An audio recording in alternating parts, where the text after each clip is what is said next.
Morning, নতুন একটা দিনে নতুন একটা ভিডিও নিয়ে চলে এসেছি। কালকে একটু ভালো লাগলো, সবাই মিলে এক জায়গায় হই হই হই হই। এবার এতটাই হই হই হচ্ছিল যে তোমাদের সাথে কথা বলার মতো সুযোগ ছিল না। আর তার থেকে একটা দুঃখের বিষয় কি হলো, ওরা কালকে নিজেরাই বাজার করে আনলো, নিজেরাই সমস্ত কিছু করলো।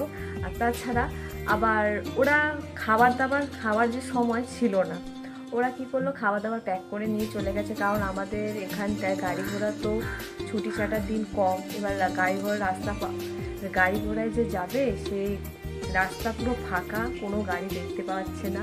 ওই জন্য ওরা তাড়াতাড়ি বেরিয়ে গেলো যে বাড়ি গিয়ে শান্তিভাবে খাবে। তো একটু মনটা খারাপ হয়ে গেলো যে সবাই মিলে একসাথে খেতাম। ওই জন্য আমাদের জন্য রেডি করে রেখে দিয়েছে। আর আমরা যখন গরম গরম লুচি খাবো তখন বেরোবো, আর বাদ বাকি ওরা ভেড়ে ঠেকে নিয়ে চলে গেছে। আর তারপর আর ভিডিওটা শেষ করতে পারিনি, কারণ আমার কাজকর্ম শেষ করতে করতেই অনেক দেরি হয়ে গেছে। এখন অপেক্ষা করছি, আমাদের বাড়িতে টুসি রানী আসবে, টুসি রানী ফরফরানি। আর ভাবলাম যে এতটা রোদ, একটু পরে কাজ শুরু, কিন্তু ওয়েদারটা মেঘলা মেঘলা হয়ে গেছে, বেশ ভালো লাগছে। এতক্ষণ আগে প্রচুর প্রচুর হাওয়া দিচ্ছে। আর কালকে পুরো ডাস্টবিন পুরো ভরে ছিল। এই দেখো না, ডাস্টবিনের ওপরে মনে হয় নোংরাটা ছিল, পড়ে গেছে, নিয়ে যেতে পারিনি। তো এই নোংরাটাই আমি ডাস্টবিনে তুলে দিই, কারণ বেকার লোকের জায়গায় আমি নোংরা করতে পছন্দ করি না।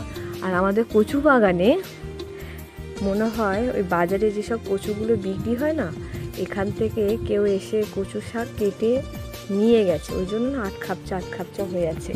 কারণ বাগান এইসব জায়গা থেকে কচু শাক, কচুর লতি তুলে নিয়ে গিয়ে দোকানে বিক্রি করে। আর আমাদের যখন ইচ্ছে হয় তখনই এখান থেকে কেটে কুটে নিই, কারণ এখানে তো কোনো নোংরা ফেলা হয় না, পরিষ্কার থাকে, তাই এখান থেকেই তুলি। আর জবা ফুল আছে 3টে হয়েছে, বেশি হয়নি। এবার কাজকর্মগুলো শুরু করে দিই, কারণ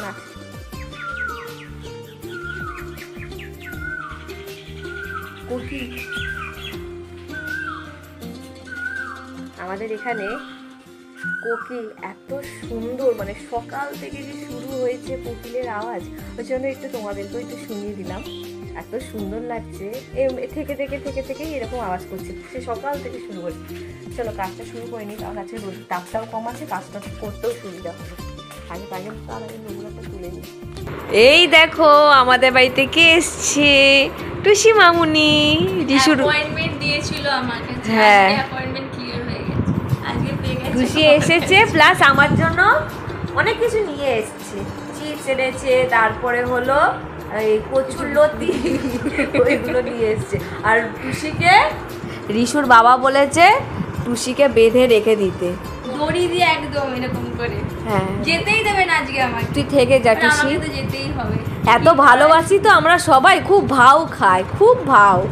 আগে ও ভবানীপুরে থাকতো, আমাদের বাড়িতে আসতে না আসতে বলতো জল তোলার আছে, এই করার আছে, সেই করার আছে। এখন আমার বাড়ির কাছাকাছি এসে গিয়ে টুসি তো আরও ব্যস্ত হয়ে গেছে, আমাদের রাস্তা ভুলে গেছে।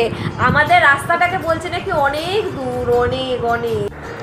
তো টুসি বেরিয়ে গেল। টুসি বেরিয়ে যাওয়ার পরে কাজবাজ একবারে জম্পেস করে শুরু করে দিয়েছে। তার মধ্যে রিশুও চলে এসেছিলো। রিশু স্নান টান করে খেয়ে দিয়ে নিয়ে এবার একটু পড়তে বসেছে। ওদিকেও পড়তে বসেছে, মানে মিসের অঙ্কগুলো রয়েছে, আরও কিছু পড়া রয়েছে, সেগুলো পড়ছে। আর এদিকে এই যে ওর মা সব বাসনপত্র গুছিয়ে নিচ্ছে, মেজে নিচ্ছে। যা যা বাসন পড়েছিল সকাল থেকে সেগুলো সব ধুয়ে টুয়ে নিয়ে একদম ক্লিন করে পরিষ্কার করে গুছিয়ে টুছিয়ে রেখে দেবে। তারপরে ঘরদোর মুছবে, তারপরে পুজো করবে। অনেক কিছু কাজকর্ম রয়েছে, সেগুলো সব ধীরে সুস্থে আস্তে আস্তে করে করা শুরু করে দিয়েছে। আর হ্যাঁ, তার মাঝে মাঝে কিন্তু আমার সাথে ভিডিও কলে কথাবার্তাও চলছে, গল্প গুজব চলছে। এবারে আমি ফোন করলেই তোর বুকে ব্যথা ওঠে, রাগো, আমার কাজ রয়েছে প্রচুর, কাজগুলো শেষ করতে দাও। এবারে আমার সাথে কথা বললে আবার কাজ করতে পারে না, ডিস্টার্ব হয়, মানে ফোন এক জায়গায় রাখা, তারপর ওকে সামনেই থাকতে হবে, তো এইভাবে কাজ হয় না। তো আমিও বুঝতে পারি যে বিরক্ত করে লাভ নেই, বাড়িতে গিয়ে বিরক্ত করব, কাজ করব। অনেক দিন ধরে ভাবছি ডক্টর দেখাবো, কিন্তু হাতে সময় হয়ে উঠছে না। আজকে তাড়াতাড়ি কাজ করে নিয়েছি, এখন যাচ্ছি ডক্টর দেখাতে। দেরি হয়ে গেছে, তাড়াতাড়ি যা।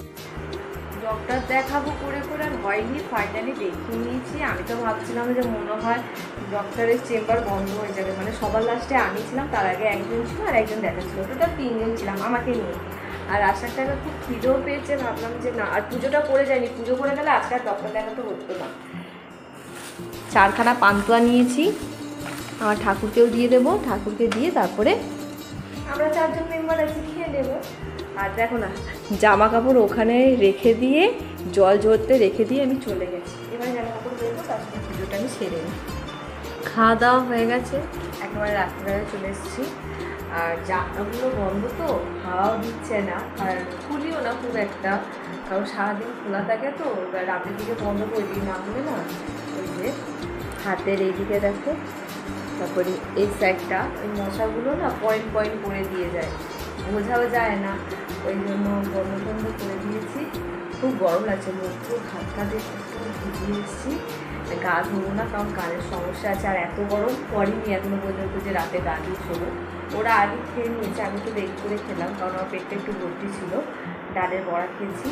তো কালকে দেখা হচ্ছে নতুন একটা ভিডিওর সাথে। আজকের মতো এখানে টাটা।